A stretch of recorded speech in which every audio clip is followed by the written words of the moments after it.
हे welcome to श्रावणीज kitchen. तर आज आहे थर्सडे आणि त्यासाठी मला स्वीट काहीतरी बनवायचं आहे. स्वामींसाठी मी नैवेद्य बनवते प्रत्येक गुरुवारी. तर आज मी तांदळाची खीर बनवायचं ठरवलं आहे. त्यासाठी इथे मी बघू शकता मापाने 1 वाटी तांदूळ घेतले होते. 250 ml स्वच्छ धुवून ते 1 तास मी भिजत ठेवले. आता तोपर्यंत आपण इथे दूध तापवायला घेऊया.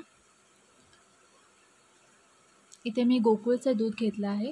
आपल्याला टोटल 1 लिटर दूध लागणार आहे इथे आणि अर्धा लिटर पाणी लागणार आहे. तर इथे मी अर्धा लिटर गोकुळचं दूध तापवून घेतलं आहे आणि अर्धा लिटर जे मी घरी होतं ऑलरेडी तेच मी त्याच्यामध्ये ॲड करून घेणार आहे. आता 1 तास तांदूळ भिजून झाल्यावर मी थोडेसे ते मिक्सरला वाटून घेणार आहे, अगदी रव्यासारखे. आपल्याला बारीक पेस्ट नाही करायची आहे, अगदी बारीक रवा कसा असतो तसं वाटून घ्यायचं आहे, दरदरं असं. ह्या मापाने जवळजवळ 10 ते 12 लोकांसाठी खीर आरामात होते. कारण का तांदूळ जे आहे ते नंतर दुधामध्ये शिजल्यावर खूप फुलतात आणि खूप जास्त खीर होते. इथे मी घरातलं जे दूध होतं तेही मी इथे ॲड केलेलं आहे. थोडं ॲड करत जायचं आहे, कारण का जसा तांदूळ दुधामध्ये फुलत जातो तसं तसं आपल्याला त्याच्यामध्ये दूध ॲड करावं लागतं. म्हणून थोडं दूध मी आधीच बाजूला काढून ठेवलेलं आहे गरम केलेलं. दूध उकळल्यानंतर त्याच्यामध्ये केसरच्या कांड्या टाकल्या आहेत मी. बघू शकता तुम्ही 10 ते 12 कांड्या टाकल्या आहेत केसरच्या. त्याने छान असा खिरीला कलर येतो, येलो कलर येतो मस्तपैकी. दूध असं बॉईल झालेलं आहे आता. त्यानंतर आपण जे वाटून घेतले होते तांदूळ ते आपण त्याच्यामध्ये ॲड करणार आहोत. बघू शकता अगदी रवा टाईप मी वाटून घेतलं होतं तांदूळ. सगळं तांदूळ आपल्याला दुधामध्ये ॲड करायचं आहे आणि मिक्स करत राहायचं आहे, नाहीतर काय होईल तांदूळ खाली चिटकेल. मिक्स करतच राहायचं आहे, आपल्याला खाली चिटकायला द्यायचं नाही आहे. तांदूळ लगेच शिजून जातो, कारण का तो ऑलरेडी आपण भिजत ठेवला होता आणि मिक्सरला बारीक वाटून पण घेतला आहे रव्यासारखा. त्याच्यामुळे त्याला काही जास्त वेळ लागत नाही शिजायला. अगदी 7 ते 8 मिनटं तुम्ही व्यवस्थित ढाकून शिजवलं की लगेच होऊन जाते खीर आपली तांदळाची.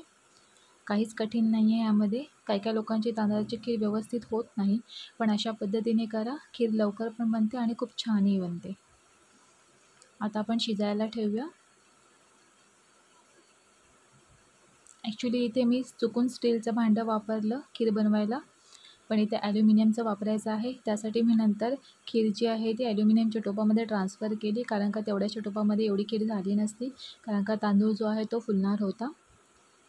म्हणून मग मी नंतर ती खीर ट्रान्सफर करून घेतली ॲल्युमिनियमच्या मोठ्या टोपामध्ये. ॲल्युमिनियमच्या टोपामध्ये खीर कशी लागत नाही आणि खाली जळत पण नाही. खीर शिजते तोपर्यंत इथे मी जे काही ड्रायफ्रूट्स माझ्याकडे अवेलेबल होते ते कापून घेतलेले आहेत. काजू, बदाम आणि पिस्ता. बघू शकता खीर आपली मस्त शिजली आहे आणि घट्टही झालेली आहे. आपण ह्याच्यामध्ये थोडं दूध ॲड करून लेवलला करून घेणार आहोत.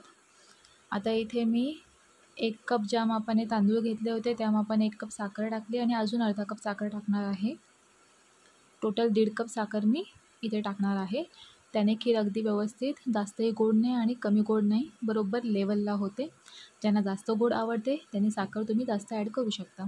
आता इथे मी ड्रायफ्रूट्स टाकून घेतलेले आहेत. तुम्ही ड्रायफ्रूट्स तुपामध्ये शॅलो फ्राय करूनसुद्धा ॲड करू शकता. इथे मी कच्चेच टाकले. तुम्ही तुपामध्ये नक्की शॅलो फ्राय करा आणि तसेही टाकू शकता, त्याने आणखीन खीर टेस्टी होते. आता दूध पण मी थोडं ॲड केलं, कारण का खीर थोडी घट्ट होत चाललेली आहे. जसा तांदूळ शिजत जातो तशी खीर घट्ट होत जाते, त्यामुळे दूध ॲड करत राहायचं. वेलची पावडर टाकली इथे 1 चमचा मी. मस्त आपली खीर आता तयार झालेली आहे. छान कलरही आलेला आहे खिरीला, बघू शकता तुम्ही. आता आपण खीर सर्व करत आहोत. आता गार्निशिंगसाठी इथे मी थोडे पिस्ते बाजूला कट करून ठेवले होते, तेच मी इथे वर ॲड केलेले आहे. तुम्हाला काजू बदाम टाकायचे असेल तर तुम्ही तेही टाकू शकता. थोडंसं मी इथे केसर ॲड केलेले आहेत, केसरचे धागे.